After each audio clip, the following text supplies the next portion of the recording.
sp2 혼성으로 설명할 수 있는 가장 유명한 분자 중에 바로 에틸렌이라고 하는 분자가 있습니다. 바로 이제 탄소 2개, 수소 4개로 되어 있는 분자인데, 원래 이제 이 녀석의 공식 이름도 있어요. 공식 이름은 에틴입니다. 근데 이제 오히려 이런 공식 이름보다 이 에틸렌은 이 녀석의 관용 표현이에요. 근데 이제 이 표현이 훨씬 더 많이 쓰입니다. 뭐 나중에 뭐 이런 이름들을 부르는 명명법 같은 것들도 배우게 될 텐데, 뭐 그건 나중에 배워보도록 하고, 우선은 이 녀석에 대해서 이 sp2 혼성이 어떻게 적용되는지를 한번 살펴보겠습니다. 혼성화 이론이라고 하는 거는 기본적으로 그 밸런스 본드 티오리에서 유래된 거라고 했죠. 그래서 그게 지금 저번 시간에 얘기했던 sp3건, 뭐 지금 하고 있는 sp2건, 그 혼성 오비탈 자체에 적용되는 원리는 굉장히 유사합니다. 그래서 sp3에서 했던 그 적용 논리를 여기에서도 거의 대부분 하게 되는데, 혼성 오비탈을 분석할 때 가장 기본이 뭐라고 했어요? 바로 시작이 반이다 라고 했던 것이 바로 루이스 구조였죠. 그래서 혼성 오비터를 적용하건 말건 정확한 루이스 구조를 그리고 그 구조에서 어떤 기하학적 특징이 나타나는 것지를 살피는 것은 이런 그 양자역학적 분석에서 가장 중요한 시작 단계 중에 하나입니다. 그래서 여기에 있는 이 에틸렌에 대해서 루이스 구조를 그려보았습니다. 자, 그리고 이제 루이스 구조를 그린 다음에 거기에 이제 VS EPR을 적용하면 결합과 같은 정보들도 알아낼 수 있죠.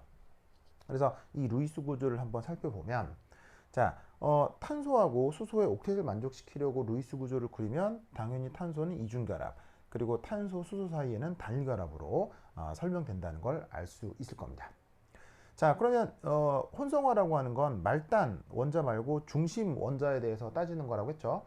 그럼 지금은 수소 말고 요 탄소에 대해서 혼성 오비탈을 따져야 되는 거니까, 그 혼성 오비탈을 알려면 우선 이 루이스 구조에서 나타나는 이 탄소의 입체수를 알아야 되겠습니다. 여러분, 입체수 어떻게 결정되죠? 바로 그 해당 원자의 단일 결합선 혹은 뭐 이중결합, 삼중결합 등에서 나타나는 시그마 결합의 개수에다가 비공허 전자의 개수를 더한 걸, 그걸 입체수라고 하죠. 자, 그러면 탄소하고 수소 사이의 단일 결합은 시그마 결합, 탄소 수소 사이 결합 시그마 결합인데, 이 경우 옥텟을 만족시켜 그리다 보니까 탄소하고 탄소가 이중결합으로 표현이 돼요. 그죠? 그럼 이중결합이면 항상 뭐라고 말씀드렸어요? 하나가 파이 결합이고 하나가 시그마 결합이라고 했죠. 뭐가 파이냐, 뭐가 시그마냐, 그건 조금 이따가 말씀드리도록 하고요. 어쨌건 이중결합에선 하나가 파이, 하나가 시그마라고 했습니다. 그러면 입체수를 따지는 그 원리에 의해서 이 탄소 주변에 시그마 결합의 개수 혹은 비공허 전자의 개수가 몇 개가 있나요? 현재 이 탄소는 비공허 전자는 없고 시그마 결합만 주변에 하나, 둘, 세 개라고 있기 때문에 이 탄소의 입체수는 3이 됩니다. 아시겠죠? 그러면 이걸 가지고 이 탄소가 어떻게 혼성화를 이루는지를 살펴보아야겠죠. 자, 그래서 그 혼성화의 결과 에너지 도표를 한번 살펴보도록 하겠습니다. 자, sp3에서 했던 원리 그대로 다시 한번 적용해 보는 겁니다. 자, 탄소의 최외곽 전자 배치를 살펴볼게요. 바로 ES 오비탈하고 EP 오비탈에 전자가 어떻게 채워져 있죠? ES 오비탈에 2개, EP 오비탈에 전자 2개. 이렇게 채워집니다. 자, 그리고 이때 여기에서 혼성화를 할 때 반드시 지켜져야 되는 건 뭐냐면, 그 혼성화의 대상이 되는 중심 원자의 입체수와 그 다음 혼성화에 참여하는 그 재료, 요 재료의 개수와 그 다음 그 혼성화의 결과의 개수, 그게 반드시 어떻게 된다고 했습니까? 반드시 일치돼야 된다고 했었죠. 이건 sp3건 sp2건 뭐 다음에 할 sp 혼성이건 모두 다 마찬가지입니다. 모든 혼성에서 철저하게 지켜져야 됩니다. 분석을 하려고 하는 원자의 입체수가 3이다. 그러면 그 원자의 최외곽 오비탈 3개를, 반드시 3개를 혼성화에 참여시켜서 그 결과도 3개로 만들어야 한다. 이것이 밸런스 본드 티오리 혹은 혼성 오비탈에서 나타나는 아주 중요한 수학적인 규칙이라고 했죠. 이유를 알 필요는 없다고 했습니다. 너무 수리적인 거여서 이유는 설명할 필요가 없고요. 그 현상만 꼭 지키시면 됩니다. 그래서 여기서 ES 오비탈 하나, EPX 오비탈, EPY 오비탈, 얘네들을 재료로 삼아서 H1, 2, 3의 3개의 혼성 오비탈을 만든 겁니다. 자, 이때 이 H123의 속성을 좀 살펴보도록 하겠습니다. 우선 이 세 개는 서로 에너지가 동등합니다. 물론 조금 더 정확하게는 동등하다고 지금 가정하고 있습니다. 뭐 동등하면 동등하지. 왜 동등하다고 가정해? 자, 가정이라는 말은 뭐예요? 사실은 이 말 자체의 뉘앙스가 원래는 안 그런 건데 그렇다고 하자. 그런 게 가정이잖아요. 그럼 이 말이 무슨 말이냐면 그럼 이 말은 실제로는 H123가 동등하지 않다는 건가?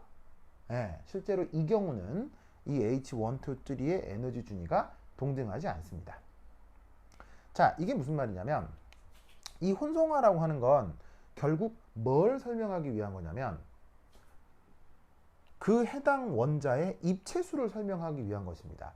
혹은 그 해당 탄소의 시그마 결합을 설명하기 위한 것이 바로 요 혼성화라고 하는 것입니다.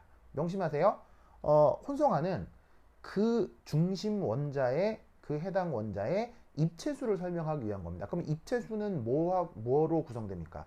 바로 시그마 전자쌍하고 비공호 전자쌍으로 구성이 되죠. 그러니까 여기에 있는 이 혼성 오비탈이라고 하는 건 해당 원자의 시그마 전자쌍과 비공호 전자쌍을 설명하려고 하는 거예요. 지금 이 중심탄소는 비공호 전자쌍은 없고 3개의 시그마 결합이 있기 때문에 그 3개의 시그마 결합을 설명하기 위해 이 경우 H123의 3개의 혼성 오비탈을 만들어낸 겁니다. 수리적으로. 근데 그 만들어내는 과정은 당장 모르셔도 된다고 했죠. 뭐 영차 해서 물리학자들이 만들어냈다고 칩시다. 그러면 여기에 있는 이 H123는 여기에 있는 이 3개의 시그마 결합을 설명하기 위한 거라고 생각하시면 돼요.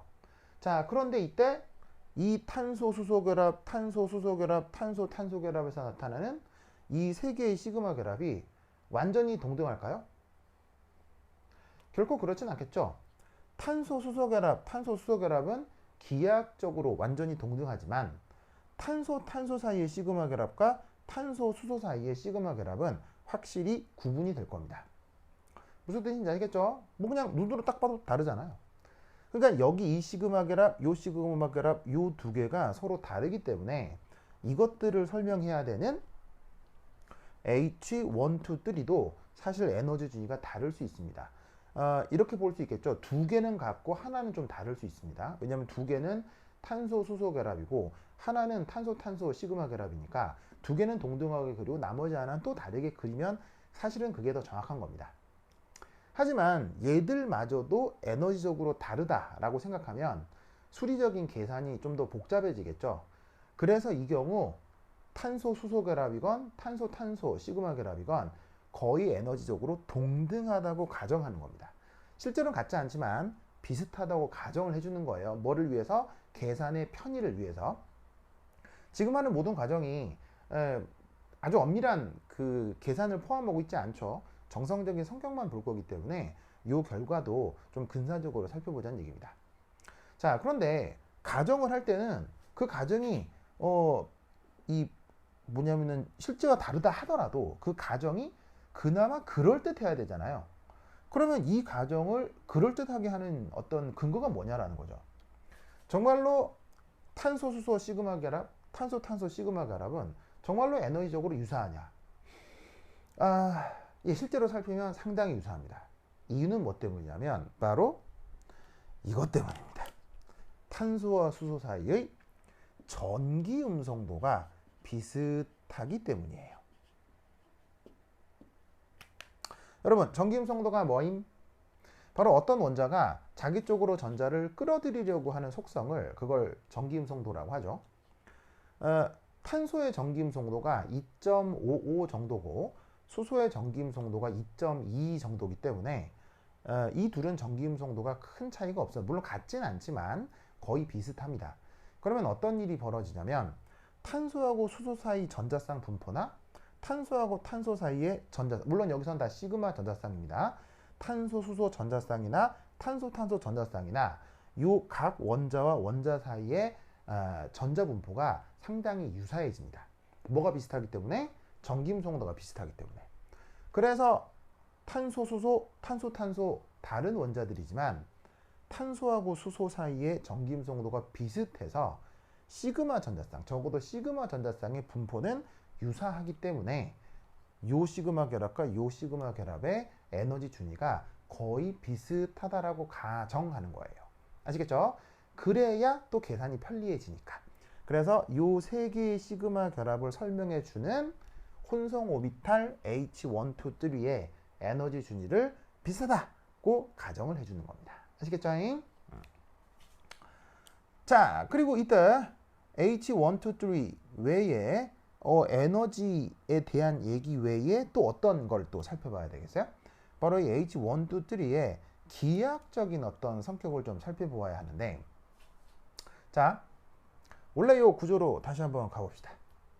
이 구조는 뭐 워낙 유명한 구조라 그냥 수능을 치는 수능 교과서 화학 원 교과서에도 이런 분자 구조는 설명이 됩니다.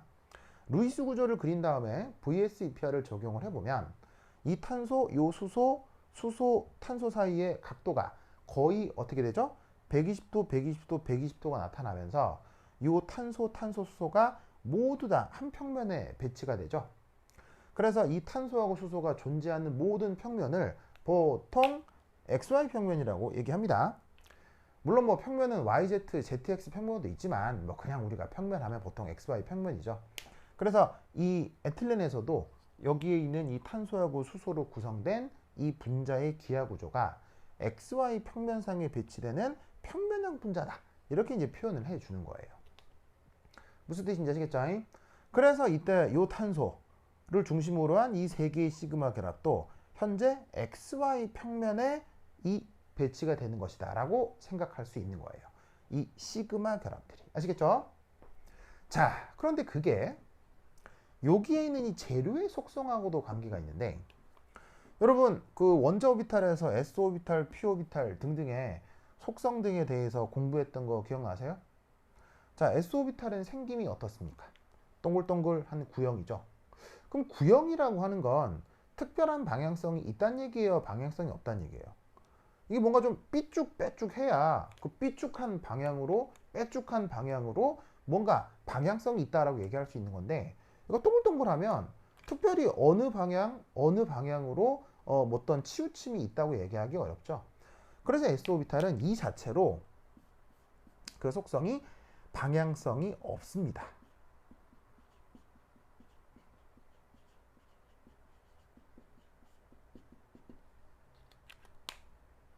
반면에 PX하고 PY 오비탈, 뭐 PZ 오비탈도 마찬가지지만 P 오비탈의 특징은 어떻습니까? 바로 그 표기된 축방향으로 오비탈이 향해 있죠. 그래서 PX 오비탈은 X축으로, PY 오비탈은 Y축으로 향해 있습니다.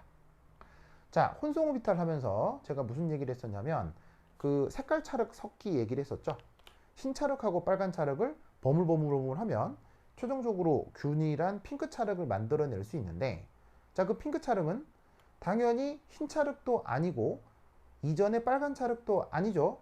하지만 그 핑크 차륵은 그 이전에 흰 차륵의 성격도 일부 나타나는 거고 빨간 차륵의 성격도 일부 나타나는 거죠. 뭐 되게 어려운 얘기 하는 겁니까? 뭐 너무 당연한 얘기 하는 겁니까? 너무 당연하죠. 여기에 있는 H1, 2, 3는 보시다시피 ES하고 EPX, EPY를 섞어서 만든 거기 때문에 이 H1, 2, 3는 S 오비탈도 아니고 P 오비탈도 아닙니다만 얘네들은 S 오비탈의 성격도 일부 가지고 있고 PX, PY 오비탈의 성격도 일부 가지고 있다, 이런 뜻이에요. 무슨 뜻인지 아시겠죠? 자, 그러면 여기에 있는 이 녀석들의 그 어떤 성격이 있을 것이냐. 자, S 오비탈은 방향성이 없지만 PX, PY 오비탈은 방향성이 있다고 했죠. 어느 축으로? X축과 Y축 방향성이 있다고 했습니다. 근데 PX 오비탈도 동등하게 섞여 있고 PY 오비탈도 동등하게 섞여 있으면 H1, 2, 3는 각각 XY 방향성, XY 방향성, XY 방향성을 다 가질 수밖에 없다는 얘기예요. S 오비탈은 뭐 처음부터 방향성이 없기 때문에 S 오비탈이 섞여 있다고 해서 얘가 뭐 어느 방향성으로 얘가 영향을 준다, 그건 없는데, 얘네들은 방향성이 있기 때문에 PX와 PY가 섞여 있는 H1, 2, 3는 X축과 Y축 방향성을 동시에 갖는 거예요. 그래서 그걸 뭐라고 표현한 거냐면 이 H1, 2, 3 각각은 XY 평면 방향성을 보인다 라고 지금 표현한 거예요.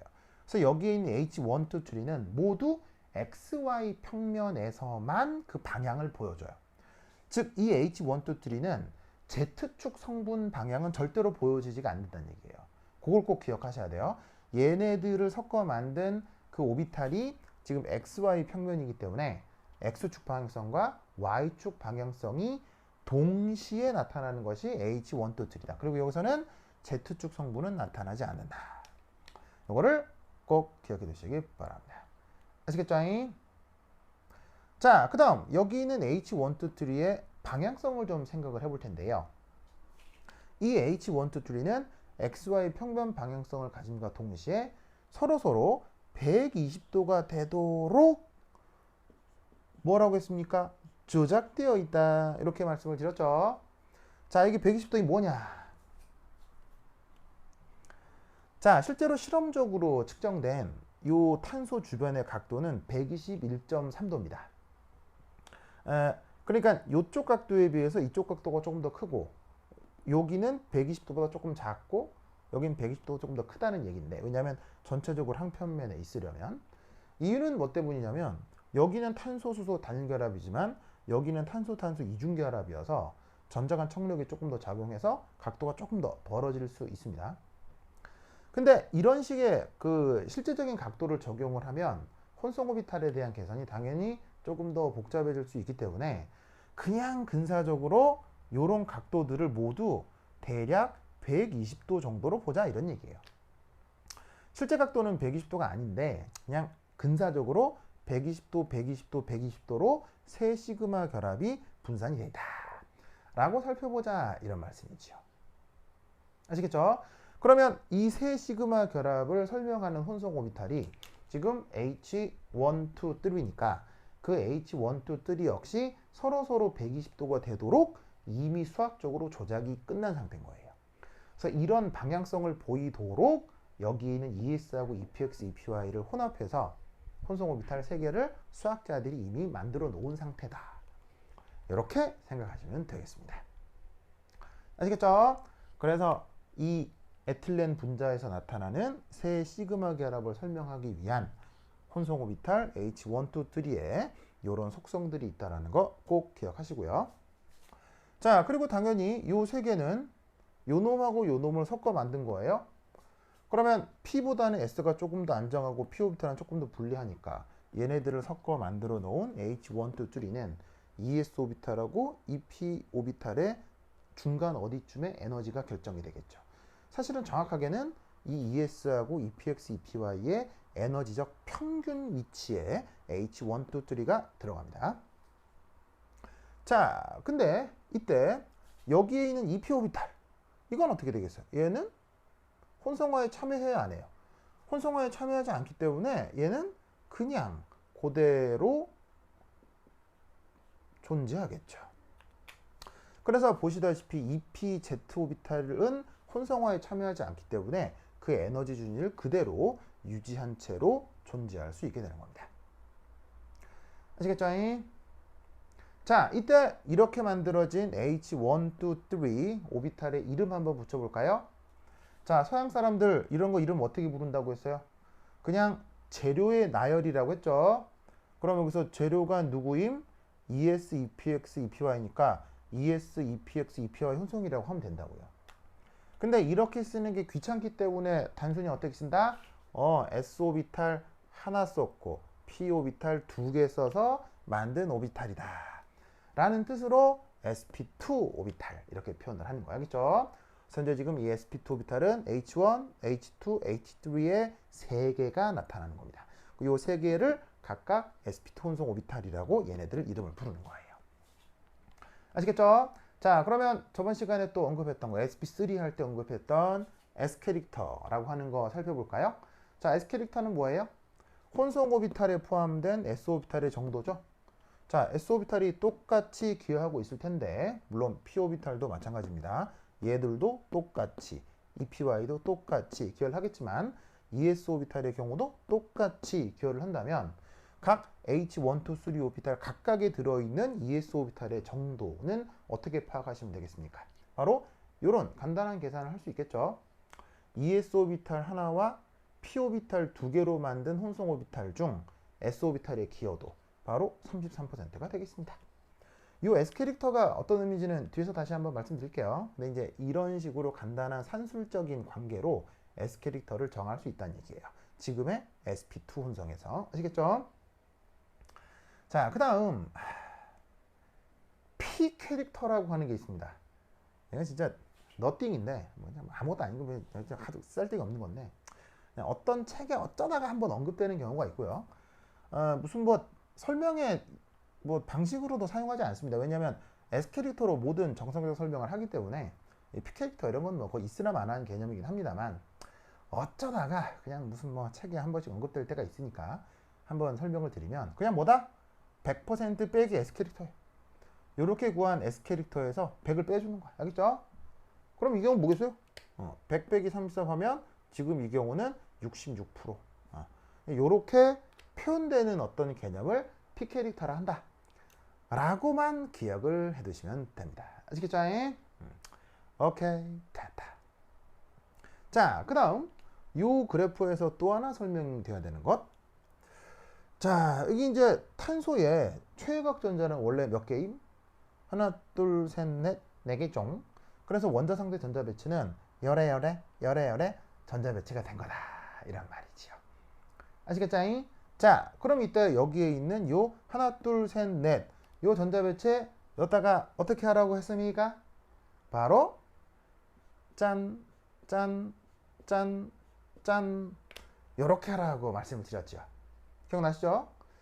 요 전자 배치 요거에 대해서 저번 시간에 sp3 혼성할 때는 그냥 뭐 훈투룰이다 뭐 이렇게 설명을 드렸는데 요 전자 배치할 때 사실은 조금 어떤 약간의 문제가 하나가 있어요.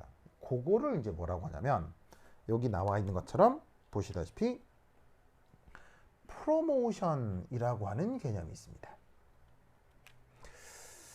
요거 이 설명하기가 아니 설명이라기보다는 번역하기 좀 까탈스러운데 이 프로모션 하면은 뭐 사실은 영화사전 찾으면 뭐 뜻이 이거예요. 뭐 승진이라고 돼 있어. 승진. 이게 뭐냐면은 예를 들면 뭐 이거지. 뭐 회사에서 대리였는데 뭐 계장으로 승진했다. 뭐 그런 거 하겠어요? 예. 그런 말 할 때 승진이에요. 승진이라고 하는 게 뭐냐면 이렇게 승진 보통 그 지위가 내려가는 거예요, 지위가 올라가는 거예요. 올라가는 거죠. 그러니까 이 전자 배치를 했는데 전자 배치 승진했다. 이게 번역 되게 이상하거든. 그래서 이게 보통은 번역 안 하고 프로모션이라고 써요. 요런 개념에서 이 뭔지 지금 설명할 텐데. 근데 굳이 얘를 이제 이제 말을 풀었으면 에너지적 상승이에요. 그걸 영어 표현 프로모션으로 쓴 건데 그걸 영한 사전에 나와 있는 것처럼 승진이라고 번역하기 좀 그렇기 때문에 그냥 프로모션이라고 쓸 거고요. 의미는 여거다. 이거 기억해 두셔야 아시겠죠? 아시겠죠? 그럼 이게 무슨 승진이냐, 에너지 상승이냐? 자, 이겁니다. 자, 여기 전자가 하나, 둘, 셋, 네 개가 있죠. 그럼 사실 그냥 이 전자 배치를 가장 안정하게 하려면 어떻게 해야 되겠어요? 바로 이 불안정한 오비탈보다는 안정한 오비탈에 전자를 쌍으로 배치시키는 것이 오히려 안정할 수도 있겠죠. 왜냐하면 이만큼의 에너지 차이가 있지 않겠습니까? 물론 전자를 쌍을 짓게 되면 전자들 사이에 청력이 생겨서 또 조금 불안 요소가 있긴 합니다만 실제로는 여기 전자를 채우는 것보다는 여기 전자를 채우는 게 오히려 안정할 수 있습니다. 무슨 뜻인지 아시겠죠? 네. 그런데도 불구하고 이 혼성 오비탈 이론, 그리고 이 혼성 오비탈 이론은 무슨 이론의 일부라고 했죠? BBT 이론의 일부라고 했었죠. 밸런스 본드 티오리. 이 밸런스 본드 티오리에서는 어떻게 하냐면 이렇게 전자가 쌍으로 지워져 있고 오비탈이 비어 있을 경우는 전자 쌍에 있던 전자 하나를 이렇게 빈 오비털로 홀전자로 배치해라 라고 하는 가정이 있어요. 이 가정 시에 실제로 어떻게 되냐면 요 전자 사이의 청력 등등등을 감안한다 하더라도 실제로 여기 전자를 쌍으로 짓는 것보다 전자를 홀전자로 이런 식으로 상승시킬 때 그 상승을 프로모션이라고 하는데 그게 실제로는 흡열입니다. 전자사의 청력 등등등 모든 걸 감안해도 이것보다 실제로 혼성오비탈에서 나타나는 요 홀전자 전자 배치가 실제로도 불안한 전자 배치라는 얘기입니다. 그래서 혼성화를 하기 전에 요 전자가 쌍으로 있고 전자 두 개로 있는 상태의 에너지 준위보다 이런 식으로 전자가 혼성 후에 홀전자 많아지는 배치로 전자 배치를 하는 것이 실제 계산을 해보면 에너지적으로 더 불리해지는 전자 배치입니다. 그런데 왜 이런 식의 과정을 하느냐? 이렇게 된 후 나중에 공유결합을 하게 되면 그때 더 큰 발열이 되면서 결론적으로도 안정해진다는 얘기예요. 무슨 뜻인지 아시겠죠? 그것이 바로 밸런스 본드 띠오리의 가장 중요한 과정입니다. 어떤 과정이냐면 혼성화를 시킨 다음 기존에 있는 전자 배치를 이렇게 최대한 홀전자가 많아지는 전자 배치로 해야 된다라는 것이 밸런스 본드 띠오리의 가정입니다. 그런데 재밌는 건 그 가정이 근거가 없어요. 근거가 없어요. 왜 이렇게 해야 되느냐? 왜 이렇게 훈투룰이 우선인 홀전자 최대, 홀전자를 최대로 만들어야 되는 이 훈투룰 위주의 전자 배치를 해야 된다는 이 밸런스 본드 띠오리의 가정은 사실 근거가 없습니다. 이렇게 했을 때 어떤 득이 있냐면, 이건 밸런스 본드 띠오리 할 때 나중에 얘기하겠지만, 이렇게 할 때 그 중심 원자에 여러 공유결합이 생기는 걸 좀 쉽게 설명할 수 있어요. 즉 현상적으로 그 실험적으로 나타나는 여러 공유결합의 존재를 설명하기 위해서는 이렇게 홀전자가 많아지는 전자 배치를 혼성오비탈에 해야 되는데, 그러면 그 덕에 에너지적으로 흡열이 되면서 에너지적 상승이 만들어져요. 근데 그 근거가 없기 때문에 사실은 이 전자 배치상의 프로모션이라고 하는 게 밸런스 본드 띠오리 혹은 혼성오비탈 이론의 최대 약점이 되는 거예요. 그래서 사실 이 혼성오비탈은 온전한 이론이 아니라 상당히 문제가 있는 이론입니다. 왜 굳이 원자들이 분자를 이룰 때 전자 배치상에 이런 식의 불리함을 안고 가야 되느냐? 이유가 없다는 얘기예요. 그리고 실제로 원자 분자들이 그러느냐? 물어봐도 원자와 분자들은 말을 안 해주기 때문에 이런 것들이 실제 이러한지는 아무도 모르는 거죠. 그래서 밸런스 본드 띠오리는 이런 한계가 있고, 그래서 이 밸런스 본드 띠오리는 온전한 이론 아닙니다. 그래서 얘는 밸런스 본드 띠오리, 요 혼성오비탈 이론은 1970년대쯤 만들어졌는데 문제가 있기 때문에 최근에는 이 이론을 수정한 분자궤도 함수 이론으로 사실은 이론적으로 많이 수정이 되었죠. 근데 여하튼 이런 식의 원리들이 이해하기가 크게 어렵지 않기 때문에 최근에도 많이 쓰이고 있는 건 사실이다.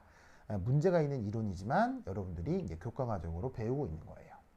아시겠죠? 그래서 여기에 있는 전자 배치를 혼성오비탈에 할 때 이런 식의 훈투를 우선의 홀전자 최대 배치를 하게 되는데, 이때 전자 배치상의 에너지적 상승이 필연적으로 일어날 수밖에 없다. 왜? 전자가 쌍을 이루는 것이 오히려 안정하고, 이 경우는 그러니까 전자끼리의 쌍을 이루게 되면 전자간 청력이 있겠죠. 그걸 감안한다 하더라도 여기서부터 여기까지 에너지 차이가 더 큰 거예요. 그러니까 얘를 이쪽으로 안정화시키는 게 오히려 안정할 수 있으나 밸런스 본드 띠오리와 혼성오비탈 이론은 그걸 에너지적으로 상승을 시켜서 이렇게 홀전자가 많아지는 전자 배치를 해야지만이 분자 구조를 설명할 수 있다는 가정을 한다는 얘기예요. 그래서 그거를 전자 배치상의 프로모션. 근데 그게 밸런스 본드 띠오리의 중요한 가정이긴 하지만 그 가정이 근거가 빈약하기 때문에 그 자체가 밸런스 본드 띠오리, 혼성오비탈 이론의 큰 약점이 됩니다. 무슨 뜻인지 아시겠죠? 이 이론은 나중에 밸런스 본드 띠오리 할 때 조금 더 자세히 설명하도록 하겠습니다. 자, 이렇게 이 탄소의 혼성화를 통한 이런 혼성오비탈에 대한 에너지 준위를 한번 표현해 보았습니다. 이제 여기에 있는 이 H1, 2, 3 그리고 PZ 오비탈의 기하학적 관계를 한번 살펴볼까요? 자, 이 그림 한번 주목해 봅시다. 이 그림이 진짜 중요하오. 완전 중요하오.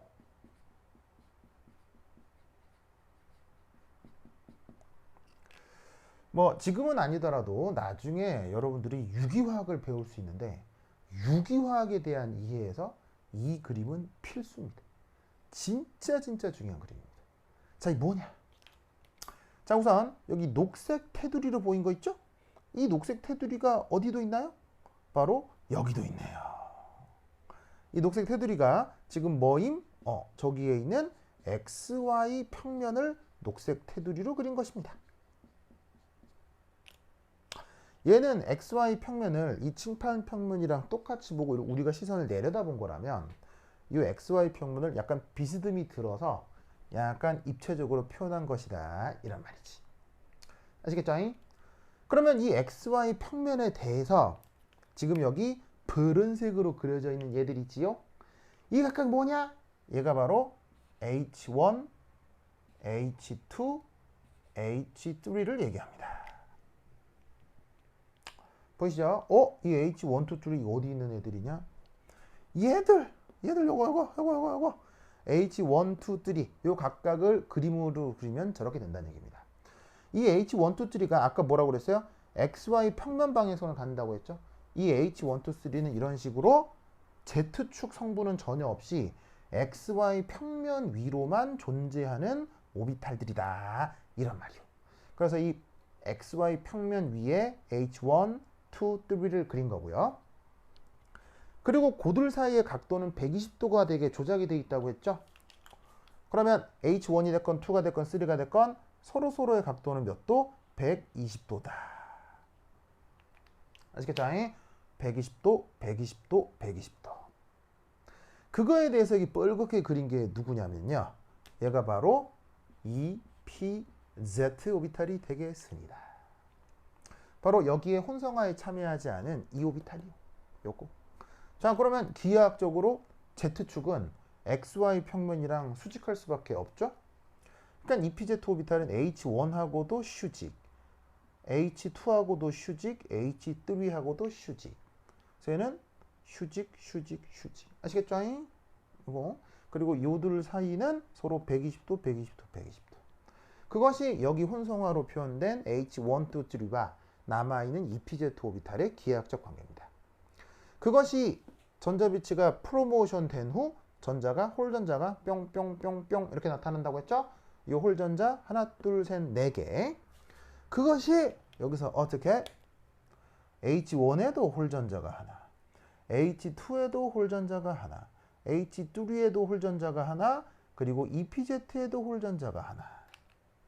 무슨 뜻인지 아시겠죠? 이런 식으로 전자비치가 된다 라는 것을 꼭 기억해 두시기 바랍니다. 알겠죠? 자, 이때 그 오해하시면 안 되는 게 H1, 예를 들어 H1 오비탈은요, 요렇게 생긴 게 요거 하나가 H1 오비탈이에요. 근데 PZ 오비탈은 요렇게 생긴 게 이게 하나의 이 PZ 오비탈인 거예요. 알겠죠? 그러면 이 말은 무슨 말이냐면 H1에 배치된 요 전자는 요 영역 안에 존재하는 거예요. H2에 존재하는 이 전자는 요 영역 안에 존재하는 거고 H3에 있는 이 전자는 요 영역 안에 존재하는 거예요. 알겠죠? 그렇게 되도록 이 세 개를 섞어서 만들어 놓은 결과란 얘기예요. 근데 PZ 오비탈은 혼성에 참여하지 않고 원래 PZ 오비탈 속성 그대로 나타나겠죠. 그럼 PZ 오비탈은 어떻게 되냐면 XY 평면에 대해서 위쪽 방향도 있고 아래쪽 방향도 있는 거예요. 그래서 실제로 이 전자는 어떻게 되냐면 여기에만 있는 게 아니고 얘는 이 위쪽 부분하고 아래쪽 부분을 이렇게 번갈아서 이게 여기에도 50%의 확률로 있을 수 있고 여기에도 50%의 확률로도 있을 수 있는 거예요. 그래서 PZ 오비탈에 있는 전자는 여기서부터 여기까지 이런 식으로 다 번갈아 존재할 수 있습니다. 그런데 혼성 오비탈은 요 영역 안에만 존재할 수 있고 요 영역 안에만 존재할 수 있습니다. 이거 명심해야 돼요. 그래서 이게 혼성 오비탈 1개, 혼성 오비탈 1개, 혼성 오비탈 1개, 요게 EPZ 오비탈 1개. 이게 하나, 둘 이렇게 하면 안 돼. 그래서 EPZ 오비탈은 요게 1개야. 요게 1개. 혼성 오비탈은 요것이 1개고. 알겠죠? 요거 그 뭐냐면은 그 착각하시면 안 됩니다. 그래서 요것이 요렇게 에너지 주기로 표현했던 H1, 2, 3 그리고 EPZ 오비탈에 대한 그 혼성을 하는 sp2 혼성화라는 탄소의 아주 중요한 지역적인 구조입니다. 저 지역적인 구조를 반드시 기억을 하셔야 그 뭐 나중에 유기화 같은 것들을 공부할 때 뭐 여러모로 응용도 가능하지만, 근데 적어도 지금 같은 경우는 지금 우리가 설명하려고 하는 분자가 누구예요? 바로 에틸렌 분자죠. 그 에틸렌 분자의 기하학적인 특징을 이해하려면 저 sp2 탄소의 sp2 혼성을 하는 탄소의 로컬 구조가 저러하다는 걸 반드시 기억하셔야 됩니다. 그러니까 이 sp2 혼성에서 저 에너지 도표상에서 H1, 2, 3 그리고 EPZ의 에너지 관계에 대해서도 알아두셔야 되고, 그게 기하학적으로 표현될 때는 저 로컬 구조처럼 된다라는 것도 반드시 기억을 해두셔야 됩니다. 그러면 저 로컬 구조를 토대로 과연 저 에틸렌의 입체 구조가 어떻게 구성되는지 그것도 한번 살펴보도록 할까요?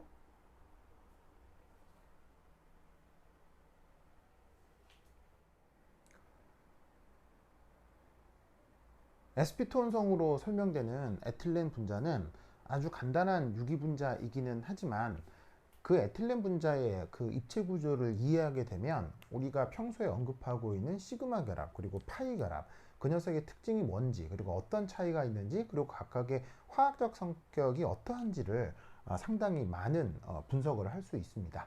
그래서 지금 이제 에틸렌 구조의 입체 구조를 살펴보는 게 상당히 중요한데, 우선 아까까지는 이 각각의 탄소가 뭐 sp2 혼성을 한다 뭐 이런 얘기들을 지금 쭉 설명을 했었잖아요. 그래서 어디까지 도달했었냐면 이 H1, 2, 3 그리고 EPZ 오비탈까지를 포함하는 이 sp2 혼성 탄소의 로컬 구조를 설명하는 것까지 말씀을 드렸습니다. 자, 그런데 지금 보시다시피 에틸렌 분자에서는 탄소가 2개 있죠.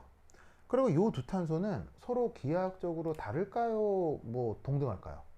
바로 완벽히 동등하겠죠. 왜냐하면 얘를 이런 식으로 이렇게 회전 대칭 이동을 시키면 얘를 이리 보내고 얘를 이리 보냈을 때 뭐 기하학적으로 이 차이를 찾을 수가 없다 이런 얘기예요.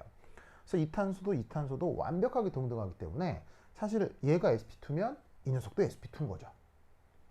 그래서 이 각 탄소의 sp2 혼성 상황을 지금 보시다시피 동시에 같이 그려놓은 거예요. 아까 이제 요 그림만 봤었죠. 요 탄소에서 H1, 2, 3의 홀전자 땡땡땡, 그리고 PZ 오비탈의 홀전자, 그리고 이 탄소가 sp2 혼성이면 그 옆 탄소도 당연히 sp2 혼성일 거 아니에요. 둘은 완전히 기하학적으로 똑같을 거니까. 그래서 여기서도 이 탄소의 H1, H2, H3의 혼성 오비탈을 그린 거고요. EPZ 오비탈을 그린 겁니다. 그리고 보시다시피 여기에 있는 이 sp2 혼성의 H1, 2, 3 오비탈은 여기에 있는 H1, 2, 3 오비탈과 마찬가지로 어느 평면에만 존재합니까? 바로 XY 평면에만 존재하는 겁니다. 그래서 원래 이 녀석이 이제 루이스 구조를 그릴 때 뭐라고 했어요? 이 전체가 XY 평면에 존재하는 분자라고 했죠? 그러니까 요 탄소가 됐건 요 탄소가 됐건 H1, 2, 3로 표현되는 시그마 결합이 모두 다 XY 평면에 있으려면 H1, 2, 3, H1, 2, 3 모두 다 XY 평면에 있어야 된다 이런 말이에요. 그리고 이때 또 각도는 120도, 120도, 120도 근사적으로 각도가 그러하다라고 생각할 수 있겠죠. 자, 그럼 여기에도 전자가 어떻게 배치될까요? 이 상황이나 이 상황이나 똑같아야 되니까. 바로 H1, 2, 3의 PZ 오비탈의 홀전자가 땡땡땡땡 이 뜻. 여기엔 이 탄소에 대해서도 홀전자가 하나 이렇게 나타나야 할 거다 이런 말이죠. 뭔 뜻인지 아시겠죠? 그러면 이때 여기에서 우리는 어떤 생각을 할 수가 있냐면, 요 탄소의 혼성 오비탈에 있는 홀전자와 오른쪽 탄소의 혼성 오비탈에 있는 홀전자가 전자 쌍을 이루죠. 이 전자 쌍이 여기에서 뭘 이룬다? 바로 시그마 결합을 이루는구나. 누구와 누구 사이에 요 탄소하고 요 탄소 사이에 시그마 결합이 이렇게 만들어지는구나 라고 생각할 수 있다는 얘기예요. 그러니까 지금 요 시그마 결합이 요 루이스 구조상에서 누구라고 생각하시면 되냐면, 요 탄소하고 요 탄소 사이 이중 결합 중 하나를 시그마 결합이라고 했죠. 그럼 시그마 결합을 이루는 전자쌍이 있을 텐데, 그걸 뭐 요런 전자와 요런 홀전자로 표현을 하자면 요 상황이 정확하게 요거다 이런 말이에요. 그러니까 우리가 루이스 구조로 그리는 탄소 사이에서 이 이중결합에서 나타나는 시그마 결합이 입체 구조 속에서는 XY 평면상의 요 탄소의 혼성 오비탈과 요 탄소의 sp2 혼성 오비탈 사이의 홀전자 사이의 상호작용, 그게 시그마 결합이다. 이렇게 생각하면 된다 이런 말이죠. 무슨 뜻인지 아시겠죠? 그리고 이 탄소에는 탄소하고 탄소 사이에 시그마 결합만 있는 것이 아니라 바로 탄소와 슈쇼 사이에도 시그마 결합이 있죠. 그럼 이 탄소와 슈쇼 사이의 시그마 결합은 어떻게 설명해 주시면 되겠습니까? 자, 요 XY 평면 어딘가에 슈쇼가 접근합니다. 자, 슈쇼는 아시다시피 무슨 오비탈에 전자 배치를 하죠? 1s 오비탈에 전자 배치를 하죠. 그럼 수소의 1s 오비탈에 수소는 무슨 전자가 있습니까? 바로 또 홀전자가 있는 것이지요. 아시겠죠?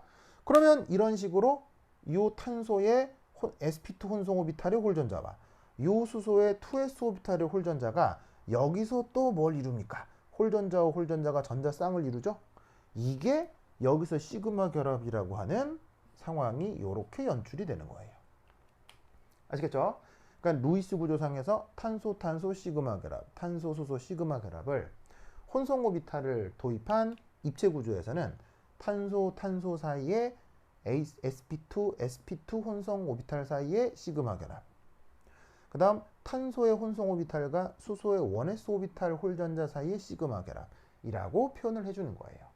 이 수소가 이제 어디도 있어요? 여기도 있고 여기도 있고 여기도 있어서 지금 수소가 이렇게 해서 다 시그마 결합이 이룰 수 있죠. 여기 다 이제 수소의 1s 오비탈을 구형으로 배치시키면 됩니다. 근데 이제 다 그리면 정신이 없으니까 이렇게 한 위치에만 수소의 1s 오비탈에 의한 시그마 결합을 표현해 보았어요. 아시겠죠? 자, 그럼 이때 여기서 뭐가 또 하나 나오냐면요.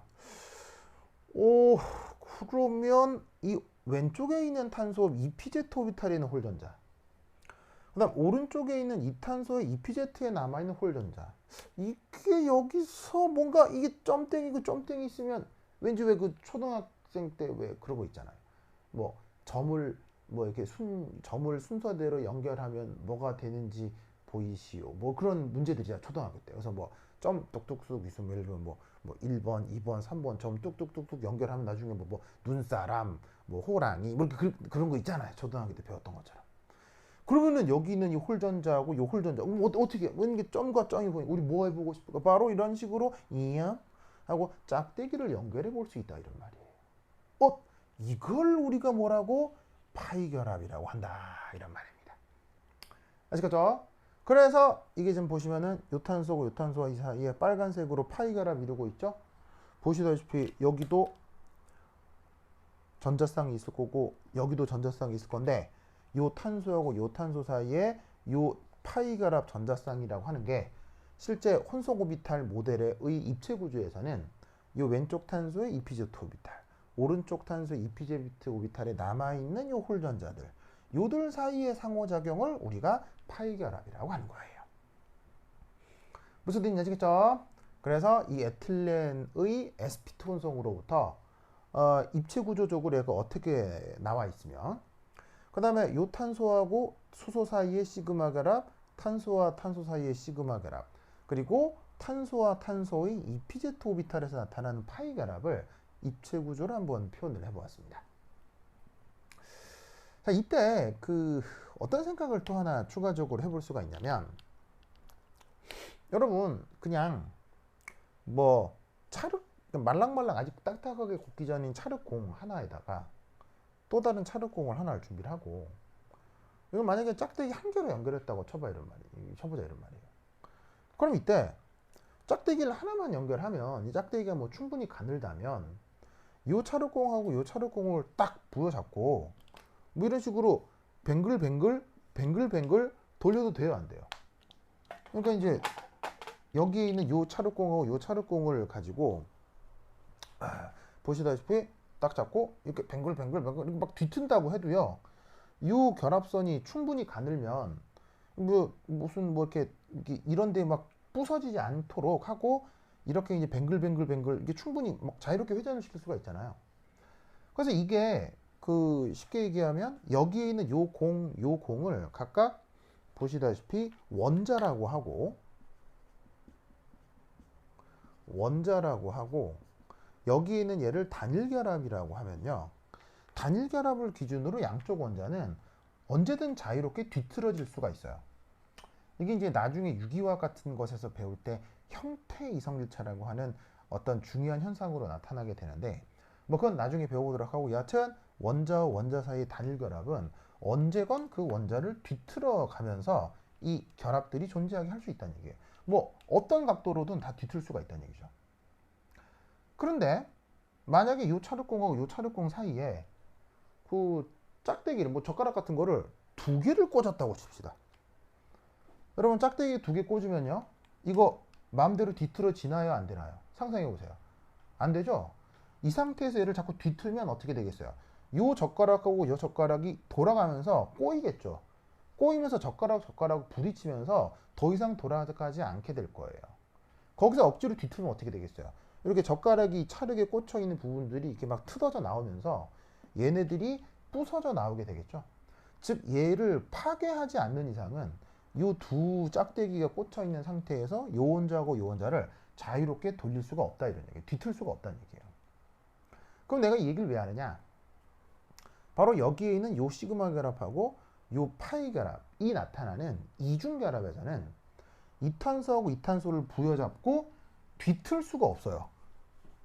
뒤틀어 버리면 어떻게 되냐면, 자 보시다시피 여기도 pz 오비탈이 xy 평면에 수직하게 있고 여기도 pz 오비탈이 xy 방면에 수직하게 있죠.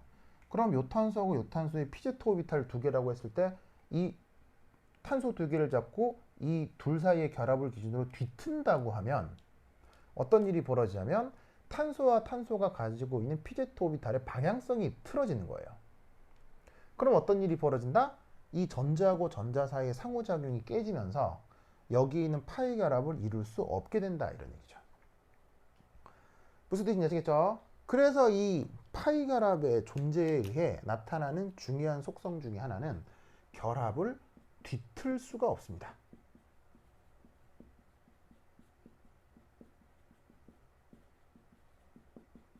즉 이 탄소의 pz 오비탈, 이 탄소의 pz 오비탈의 방향성이 동일하게 z축, z축으로 향하게 되는 거죠.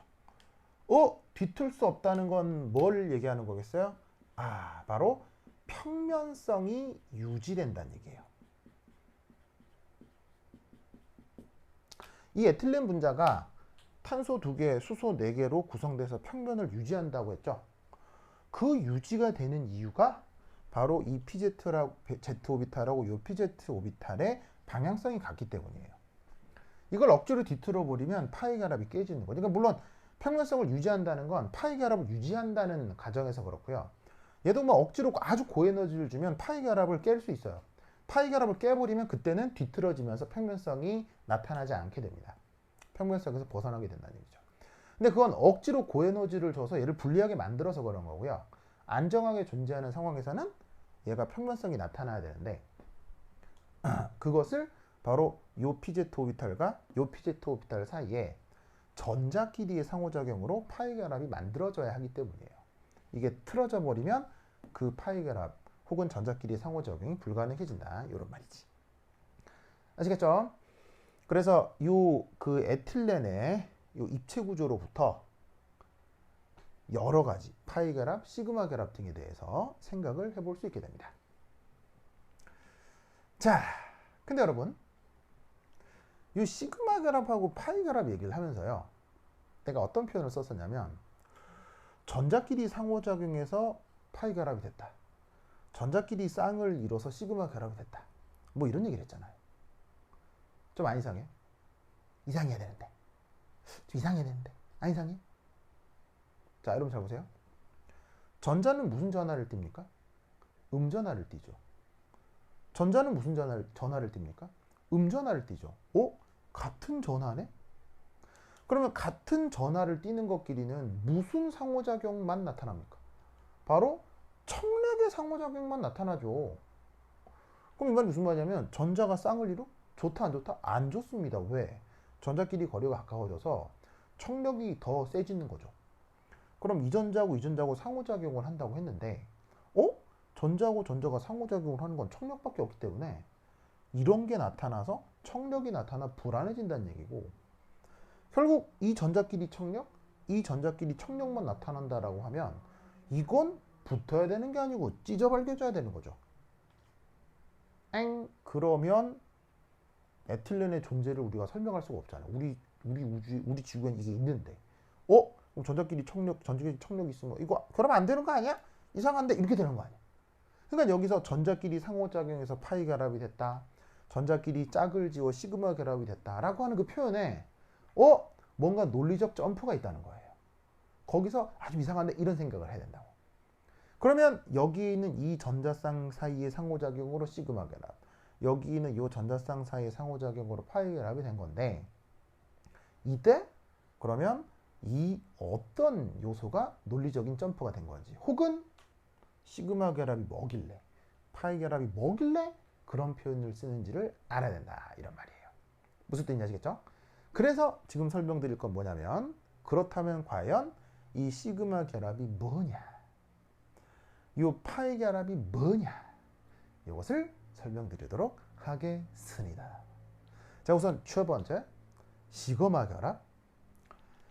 자, 사실 여기 있는 시그마다 파이다, 누구의 용어냐면요, 철저하게 수학자의 기하학적 표현입니다. 시그마다 파이다라고 하는 건요, 화학자들 이름 지은 게 아니고요, 수학자들, 그리고 수학에 아주 능통한 물리학자들이 그들의 기하학적 표현을 빗대어 와서 사용하고 있는 표현이에요. 그래서 이 시그마다 파이다라고 하는 건 이 그룹 디올이라고 하는 이 선형대수 기하학 체계에서 오는 표현입니다. 매우 수학적인 거죠. 그래서 이 시그마, 이 뭐냐? 정의는 뭐냐면, 핵관축에서 나타나는 각운동량 양자수가 0이 되는 공유결합을 시그마 결합이라고 합니다. 뭔 말인지 하나도 모르겠죠? 네, 그렇게 얘기하면 아무도 못 알아들어요. 그럼 이제 이게 여러분이 알아들을 수 있는 수준의 표현으로 좀 바꿔보도록 하겠습니다. 자, 뭐냐? 우선 여긴 요탄수하고요, 여긴 요탄수하고요, 요렇게 다시 떼 그려봤어요. 자, 어떤 상황이냐면, 이게 지금 XY 평면이죠. 자, 요거는 XY 평면을 요렇게 들여다본 거고, 이 XY 평면을 살짝 들어서 좀 비스듬하게 그린 게 요런 상황입니다. 근데 XY 평면을 완전히 들어서 이게 눈앞에 두는 거야, 눈앞에. 그럼 이 XY 평면에 지평선을 그릴 수 있겠죠. 지평선. 보이시죠? 그러면 그 지평선 상에 요탄수하고 요탄수가 열애열애 이렇게 있는 거예요. 무슨 뜻인지 아시겠죠? 그럼 이때 여기 있는 요탄수하고 요탄수 사이에, 자, 이 탄소의 어떤 혼성 오비탈 HI, 자, 요탄수의 어떤 혼성 오비탈 HJ에 가지고 있는 각각의 홀전자로부터 지금 여기서 시그마 결합이 된 것을 이렇게 지금 표현하고 있다, 이런 말이지. 무슨 뜻인지 아시겠죠? 자, 그러면 이 시그마 결합을 여러분들은 어떻게 생각을 해야 되느냐? 이 시그마 결합은요, 사실 홀전자가 전자쌍을 이루면서 전자 간 상호작용이 벌어졌다라기보다는 뭐냐? 바로 이것입니다. 여러분, 우리가 간과하고 있는 이 탄소의 원자 핵에 뭐가 있지요? 바로 짜잔, 원자 핵이 있지요. 얘도 짜잔, 원자 핵이 있지요. 핵이 없는 원자가 있나요? 다 있지. 그러면 여러분, 원자 핵이라고 하는 건 당연히 무슨 전하를 갖습니까? 플러스 전하를 갖지요. 그러면 어떤 일이 벌어진다? 핵과 전자 사이에 뭐가 나타나겠어요? 니옷 하면서 인력이 나타나겠죠. 인력. 자, 되게 어려운 얘기입니까? 너무 당연한 얘기입니까? 당연한 얘기죠. 그러면서 여러분들은 뭐를 떠올려야 되냐면, 바로 공유결합의 정의를 떠올려야 됩니다. 여러분, 공유결합 고전역학적으로 정의가 뭐예요? 뭐 옥텟을 만족하네 마네 그런 얘기 말고요, 물리학적으로 공유결합이 뭐예요? 어떤 전자가 양쪽 원자핵의 인력에 동시에 영향받는 걸 그걸 공유결합이라고 했죠. 자, 무슨 말이냐면 요 전자, 홀전자지만 이 전자가 이렇게 전자비치를 하게 되면 왼쪽 탄소의 원자핵하고도 인력이 있겠지만 당연히 오른쪽 탄소의 원자핵하고도 인력이 있는 거죠. 이 홀전자도요. 왼쪽 탄소의 핵하고 인력이 있겠지만 오른쪽 탄소의 핵하고도 인력이 나타나는 거죠. 이 두 전자 모두 양쪽 원자핵의 인력에 동시에 영향을 받는 거예요. 그러니까 이 두 전자가 어떻게 된다? 전자 간 상호작용을 한다라기보다 물론 하겠죠. 청력. 그것보다는 이런 식으로 공유결합을 이루게 되면 이 각각의 전자가 양쪽 원자핵의 인력에 동시에 영향을 받고 양쪽 원자핵의 인력에 동시에 영향을 받기 때문에 그 핵과 전자 간 인력이 더더욱 커져서 전자쌍을 유지하는 거예요. 전자끼리 좋아서 붙어있는 게 아니고요. 전자끼리는 무조건 싫은 거야. 청력이 있어. 근데 그 전자 간 청력보다 핵과 전자 간 인력, 핵과 전자 간 인력, 핵과 전자 간 인력, 핵과 전자 간 인력이 더 커지기 때문에 이 전자쌍을 유지하는 거예요. 그게 뭐다? 공유결합. 무슨 말 알겠죠? 그 공유결합 중 지금 이걸 왜 시그마 결합이라고 하냐면 이 전자쌍이 지금 주로 어디에 배치가 돼 있어요? 자, 여기 어떤 표현이 있냐면 핵간축이란 말이 있거든요. 영어 표현으로는 internuclear axis라고 합니다. 핵 사이의 축, 핵 사이의 축이란 뜻으로 우리말로 핵간축, 원래 표현은 internuclear axis라고 하는데 이 핵과 이 핵을 연결하는 가상적인 축을 얘기하는 겁니다. 핵을 점으로 보자면 점 두 개를 잇는 당연히 선분 하나는 있을 수 있잖아요. 그 선분을 가상적 선분을 핵간축이라고 하는데 지금 보시다시피 이 혼성 오비탈 이미지 상에서 이 두 홀전자가 어디에 주로 배치되어 있습니까? 이 핵과 이 핵을 잇는 핵간축에 이 두 전자가 주로 배치되죠. 이걸 수학적 표현으로 핵간축에서 나타나는 전자의 앵귤러 모멘텀 퀀텀 넘버가 0이 되는 상황이라고 얘기를 하는 거예요. 근데 그건 너무 수학적으로 많이 간 거고 그건 됐고 그냥 전자쌍이 있는데 그 전자쌍이 핵간축 영역에 놓여 있는 그걸 시그마 결합이라 한다 이런 말이에요. 무슨 뜻인지 아시겠죠? 그리고 그게 공유결합이 되는 이유는 그럴 경우 핵과 전자 간 인력, 핵과 전자 간 인력, 핵과 전자 간 인력, 핵과 전자 간 인력이 복합적으로 나타나서 이 전자성을 유지할 수 있기 때문에 공유결합이 되는 것이다. 그리고 전자쌍이 핵간축에 놓여 있기 때문에 공유결합 전자쌍 중 그걸 시그마 결합이라고 한다. 이런 말이에요. 무슨 뜻인지 아시겠죠? 그래서 요것이 시그마 결합의 정의입니다. 무슨 뜻인지 아시겠죠? 그러니까 이 공유결합을 생각을 할 때 전자끼리 좋아서 붙는다 이렇게 생각하면 안 돼요. 바로 모든 화학결합은 핵과 전자 간 인력으로부터 오는 것입니다. 무슨 뜻인지 아시겠죠? 그래서 저것이 바로 시그마 결합의 정의다. 이것을 반드시 기억을 해두셔야 됩니다. 이게 명확해야 파이 결합의 정의도 할 수 있고 시그마 파이 결합의 정의를 잘 할 수 있어야지만이 나중에 배울 유기화학 같은 과정에서 반응성을 어떤 설명하는 이론들을 잘 받아들일 수 있게 돼요. 우선은 지금 시그마 결합이 절하다라는 거 꼭 기억을 해주셔야 됩니다.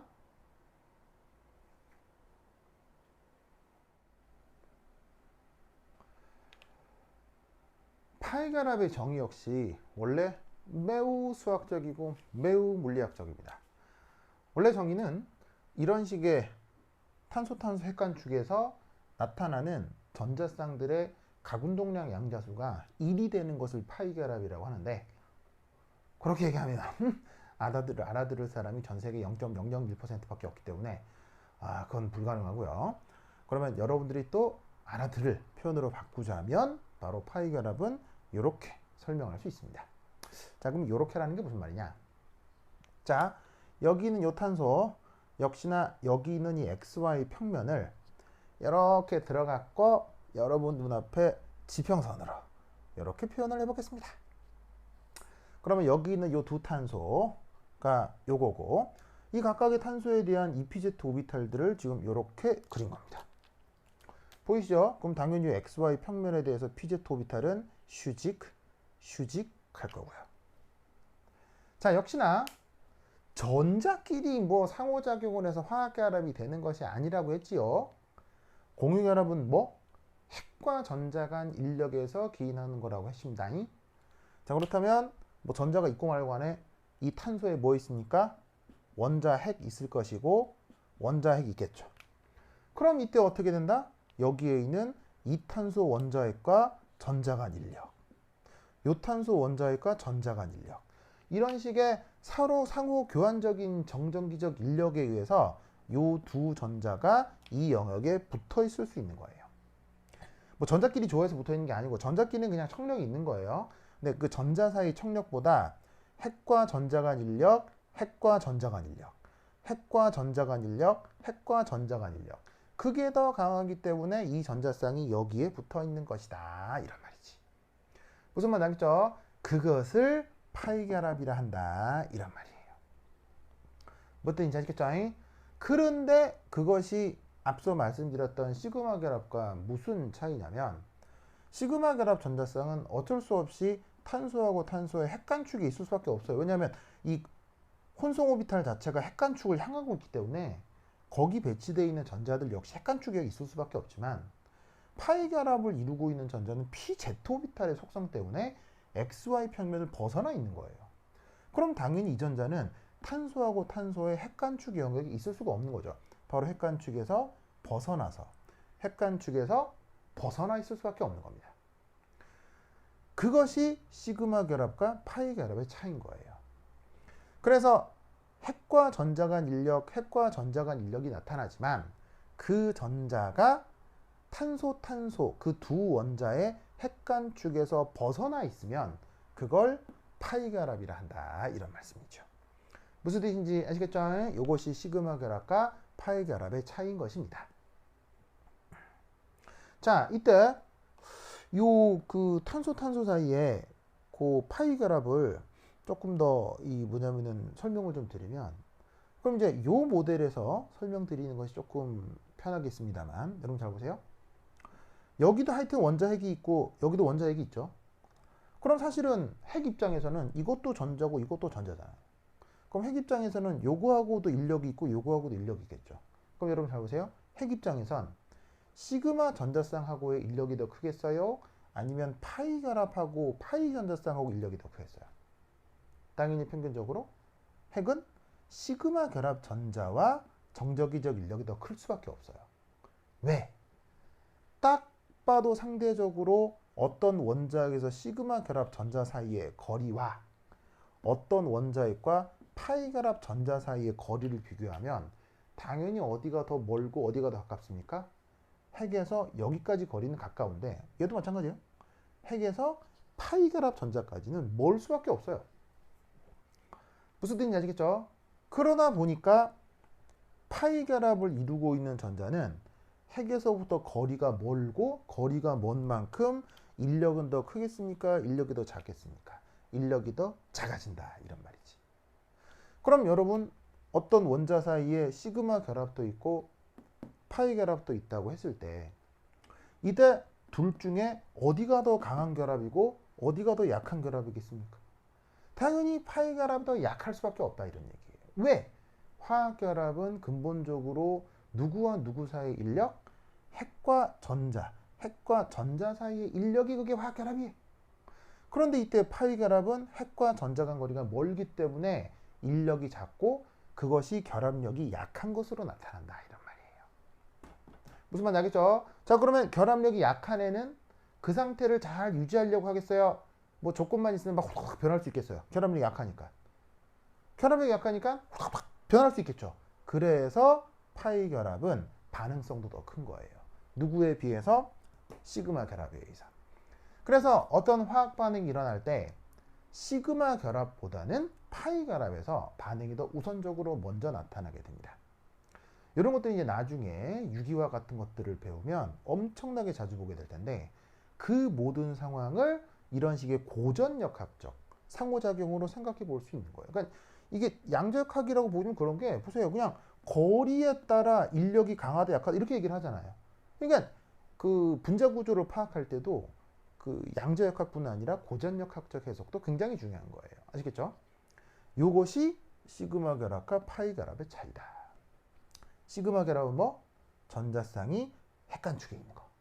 파이 결합은 뭐? 전자쌍이 핵간축에서 벗어난 거. 무슨 뜻인지 아시겠죠? 그런 식으로 정의를 하시면 여러분들이 뭐 이런 기초적인 뭐 화학, 뭐 아주 기초적인 유기화학을 분석하는 데는 전혀 어려움이 없을 겁니다. 그래서 그것만 해도 시그마 결합보다 파이 결합이 조금 더 약하겠다. 뭐 이런 식으로 충분히 생각을 해볼 수가 있다. 이런 말이죠. 그렇다면 그것을 토대로 지금은 뭐 탄소 결합만 생각을 했지만 여기서 탄소 수소 사이에도 지금 공유결합이 나타날 수 있잖아요. 왜? 여기 핵 있는데 핵과 전자 간 인력, 핵과 전자 간 인력이 이렇게 복합적으로 나타나니까.